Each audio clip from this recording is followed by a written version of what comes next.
आज का चैप्टर अपना माइक्रोब्स इन ह्यूमन वेलफेयर, उसमें टॉपिक है माइक्रोब्स इन सीवेज ट्रीटमेंट। पहले सीवेज होता है क्या? सीवेज होता है जो हमारे घर में से वेस्ट वाटर जो निकलता है उसे कहते हैं अपन सीवेज कहते हैं। उसमें ह्यूमन एक्सक्रीटा ज़्यादा होता है, ऑर्गेनिक मैटर ज़्यादा होता है एंड पैथोजेनिक माइक्रो ऑर्गेनिजम्स होते हैं। पैथोजेनिक यानी डिसीज कॉजिंग माइक्रो ऑर्गेनिजम्स होते हैं। तो ये सीवेज को अपन डायरेक्टली वाटर बॉडीज़ में रिलीज़ नहीं कर सकते। अगर रिलीज़ करेंगे तो वाटर बॉडीज़ यानी रिवर्स, पॉन्ड्स, लेक्स, ये सब क्या हो जाएंगे? पोल्यूटेड हो जाएंगे। तो फिर इतना सारा पानी अपन स्टोर भी नहीं कर सकते, सीवेज को स्टोर भी नहीं कर सकते। तो फिर इसको क्या करना चाहिए? ये सीवेज में से ऑर्गेनिक मैटर को निकाल देना चाहिए, हार्मफुल पैथोजेनिक ऑर्गेनिजम्स को निकाल देना चाहिए।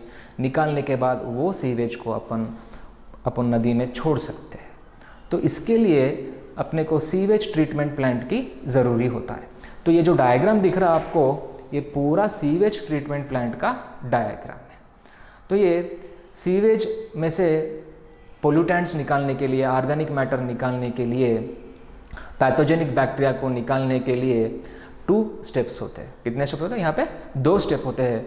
यहाँ पे प्राइमरी सीवेज ट्रीटमेंट स्टेप है, सेकंड वन है secondary sewage treatment step. 2 steps हैं यहाँ पे। तो फर्स्ट वन क्या है? यहाँ पे प्राइमरी ट्रीटमेंट कहते हैं। प्राइमरी ट्रीटमेंट में और 2 स्टेप है, उसमें फिल्ट्रेशन एंड सेडिमेंटेशन। फिल्ट्रेशन में अपन फ्लोटिंग डेब्रिस को निकाला जाता है। फ्लोटिंग डेब्रिस यानी वाटर बॉटल्स को, वुडन मटेरियल्स को निकाला जाता है। नेक्स्ट वन है सेकेंडरी ट्रीटमेंट। ये सेकेंडरी ट्रीटमेंट में माइक्रो ऑर्गेनिजम्स को यूज़ करके जो ऑर्गेनिक मैटर है उसको अपन निकाल सकते। तो ये बैक्टीरिया जो भी ग्रो हो रहा है, जो फंगाई जो ग्रो हो रहा है, ये जो माइक्रो ऑर्गेनिजम्स है, वो ऑर्गेनिक मैटर को कम करने के लिए ऑक्सीजन को यूटिलाइज कर लेते हैं। उसे कहते हैं अपन biological oxygen demand. Yes, now let us study about the primary treatment process. यहाँ पे जो दिखा रहा है ये डायग्राम, ये ड्राइनेज है, इसमें से सीवेज आ रहा है। ये सीवेज ये प्राइमरी सेटलिंग टैंक के अंदर गिरने वाला है। तो यहाँ पे क्या लगा है? अपन फिल्टर लगा है। तो जब ये सीवेज ये फिल्टर के ऊपर गिरेगा तो यहाँ पे फ्लोटिंग डेब्रिस को हटाया जाएगा। फ्लोटिंग डेब्रिस यानी क्या है? वुडन पार्टिकल्स है, लकड़ी हो सकता है, प्लास्टिक मटेरियल से, ये सब यहाँ पे ब्लॉक हो जाएगा। बाकी का सीवेज किस में गिर रहा है? टैंक के अंदर गिर रहा है, प्राइमरी सेटलिंग टैंक के अंदर गिर रहा है। यहाँ पे छोटे छोटे पत्थर, मिट्टी पूरा नीचे बैठ जाएगा, मतलब उसे सेडिमेंटेशन कहते हैं।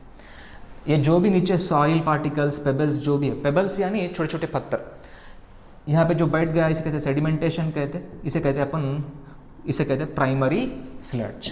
Here it is a primary sludge. और एक बार रिपीट कर रहा हूँ मैं, सीवेज फिल्टर के ऊपर गिरा तो वाटर बॉटल्स, वुडन मटेरियल्स को ब्लॉक किया जाएगा, यहाँ से हटा दिया जाएगा। बाद में जो सीवेज टैंक के अंदर गिर रहा है, टैंक के अंदर गिरने से क्या हो रहा है? छोटे छोटे पत्थर, उसे कहते हैं पेबल्स कहते हैं, मिट्टी है, सॉइल है, वो नीचे बैठ जाएगा। जो नीचे जो सेडिमेंटेड मटेरियल है उसे कहते हैं अपन प्राइमरी स्लड्ज। उसके बाद यहाँ पे जो पानी रहेगा उसे कहते हैं प्राइमरी एफेल्युएंट। तो यहाँ पे प्राइमरी ट्रीटमेंट खत्म हो गया, अभी सेकेंडरी ट्रीटमेंट चालू होने वाला है। तो ये जो एफेल्युएंट है, प्राइमरी एफेल्युएंट को पंप्स यूज़ करके सेकेंडरी प्रोसेस में सेंड किया जाएगा।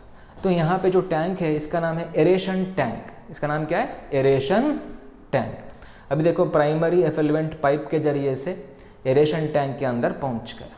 तो यहाँ पे 2 इम्पॉर्टेंट डिवाइसेस है, एक है एजिटेटिंग डिवाइस एंड दूसरा है स्पार्चर।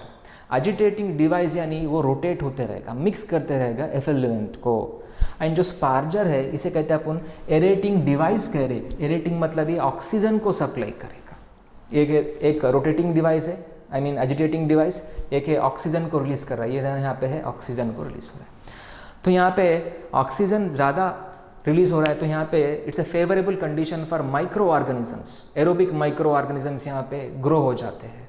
बैक्टीरिया ग्रो होते हैं, फंगाई ग्रो होगा। ये बैक्टीरिया प्लस फंगाई मिलके ग्रो होते हैं, उसे कहते हैं अपन फ्लॉक्स।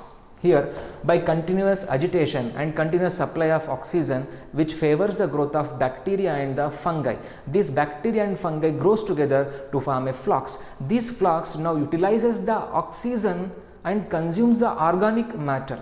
Greater the organic matter, greater the consumption of oxygen. This is called as biological oxygen demand. यहाँ पे क्या हो रहा है? एजिटेशन के कारण, एरेशन के कारण यहाँ पे माइक्रो ऑर्गेनिज्म ढेर सारे ग्रो हो रहे हैं, बैक्टीरिया प्लस फंगाई ग्रो हो रहा है, इसे ये दोनों मिलके ग्रो होते हैं, इसे कहते हैं फ्लॉक्स। अभी ये फ्लॉक्स क्या करते हैं, ऑर्गेनिक मैटर को यूटिलाइज कर लेते, कंज्यूम कर लेते। एक कंज्यूम करने के लिए उनको क्या चाहिए, ऑक्सीजन चाहिए। जितना ज़्यादा ऑर्गेनिक मैटर है उतना ज़्यादा ऑक्सीजन चाहिए इनको, बैक्टीरिया को, फंगाई को, उसे कहते हैं बायोलॉजिकल ऑक्सीजन डिमांड। जैसे जैसे ये प्रोसेस कंटिन्यूसली होते जाएगा तो लास्ट में क्या होगा, बीओडी रिड्यूस हो जाएगा, मतलब ऑर्गेनिक मैटर कम हो गया टैंक के अंदर, ऑक्सीजन की ज़रूरत भी नहीं होती है बैक्टीरिया एंड फंगाई को। वो टाइम पे अपने को एक इंडिकेशन मिलेगा कि भाई इसके अंदर पोल्यूशंस पूरे कम हो गया, ऑर्गेनिक मैटर कम हो गया। तो इसको ये प्रोसेस होने के बाद, बीओडी रिड्यूस होने के बाद, BOD reduced after the reduce of BOD, the effluent is again transferred into the settling tanks। यहाँ पे जो effluent है उसको अपन सेटलिंग टैंक के अंदर ट्रांसफ़र करते रहे। यहाँ पे एजिटेशन नहीं करते, एरेशन नहीं करते, जस्ट यहाँ पे effluent ट्रांसफ़र कर देंगे। ट्रांसफ़र करने से क्या होता, जो बैक्टीरिया प्लस फंगाई है, फ्लॉक्स बन के है ना, वो यहाँ पे नीचे सेडिमेंट हो जाते हैं। ये जो सेडिमेंट हो गए देखो, इसे कहते हैं अपन एक्टिवेटेड स्लड्ज। मैं और एक बार रिपीट कर रहा हूँ, यहाँ पे बीओडी रिड्यूस होने अगर हो गया तो इससे अपना एक इंडिकेशन मिलेगा कि इसके अंदर ऑर्गेनिक मैटर कम हो गया, पोल्यूशन कम हो गया। तो अपन ये एफेल्युएंट को सेटलिंग टैंक के अंदर ट्रांसफ़र कर रहे हैं, सेटल कर रहे हैं। इसमें इधर एजिटेशन नहीं करते, एरेशन नहीं करते, कुछ नहीं करते, बस सिर्फ उसको छोड़ देते हैं एफेल्युएंट को। तो छोड़ने से क्या होता है, जो बैक्टीरिया एंड फंगे जो मिलके ग्रो हो रहे थे, फ्लॉक्स, वो सब नीचे आके सेडिमेंट हो जाते हैं। You can see here bacterial flocs sedimented called as activated sludge. अभी ये सेडिमेंट होने के बाद ये एफेल्युएंट को अपन डायरेक्टली नदी में छोड़ दे सकते हैं। नदी इधर पॉन्ड, लेक और रिवर में छोड़ सकते। क्यों छोड़ सकते बोल तो इसके अंदर माइक्रो ऑर्गेनिजम्स नहीं है, पैथोजेंस नहीं है, ऑर्गेनिक मैटर नहीं है, पोल्यूशन कम हो गया, तो अपन ये एफेल्युएंट को डायरेक्टली नदी में छोड़ सकते। तो I have written here effluent from secondary treatment is released in water bodies. तो अपने को डाउट आएगा, सर फिर यहाँ पे तो बैक्टीरिया है, फंगाई है, इसकी क्या है, फिर इसको क्या करना है, ये तो हार्मफुल है।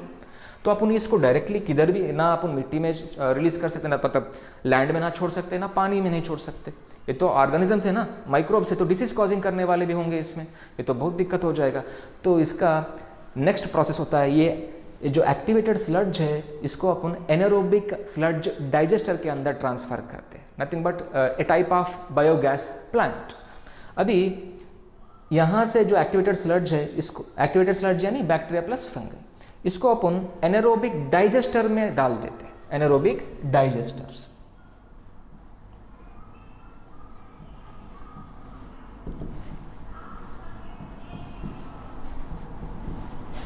एनारोबिक डाइजेस्टर के अंदर ट्रांसफर कर देते हैं। तो यहां पे क्या होता है, एनारोबिक डाइजेस्टर यानी एनारोबिक कंडीशन क्रिएट कर रहे हैं। ये जो भी एक्टिवेटेड स्लज में जो बैक्टीरिया फंगे थे वो क्या थे, एरोबिक थे। मतलब एरोबिक ऑर्गेनिजम्स को अगर अपन एनारोबिक कंडीशन में रख दे रहे तो वहाँ पे वो एरोबिक बैक्टीरिया फंगे पूरे मर जाएंगे। मरने के बाद वहाँ पे केवल एनारोबिक बैक्टीरिया ग्रो होंगे, मिथेनोजेंस ग्रो होंगे वो एनारोबिक डाइजेस्टर में, वहाँ पे बायोगैस की प्रोडक्शन किया जाएगा। तो बायोगैस में is a mixture of gases, वहाँ पे हाइड्रोजन सल्फाइड है, कार्बन डाइऑक्साइड है एंड मीथेन है। Here once again I am repeating, activated sludge harmful है, तो इसको नदी में नहीं छोड़ सकते, ना लैंड पे ऊपर छोड़ नहीं सकते। तो इसको अपन क्या कर रहे हैं, एनारोबिक डाइजेस्टर में ट्रांसफ़र कर रहे। एनारोबिक डाइजेस्टर यानी similar type of biogas plant. तो ये एक्टिवेटेड स्लज वहाँ पे ट्रांसफ़र करने के बाद वहाँ पे एनारोबिक कंडीशन करने के कारण ये एरोबिक बैक्टीरिया फंगे पूरे मर जाएंगे, डेथ हो जाएगा उनका। वहाँ पे एनारोबिक माइक्रो ऑर्गेनिजम्स ग्रो होंगे, तो वहाँ पे बायोगैस प्रोडक्शन होगा। वो बायोगैस में क्या है, अपने को मीथेन मिलेगा, कार्बन डाइऑक्साइड मिलेगा एंड हाइड्रोजन सल्फाइड मिलेगा। ये पूरा प्रोसेस ये सीवेज ट्रीटमेंट प्रोसेस है।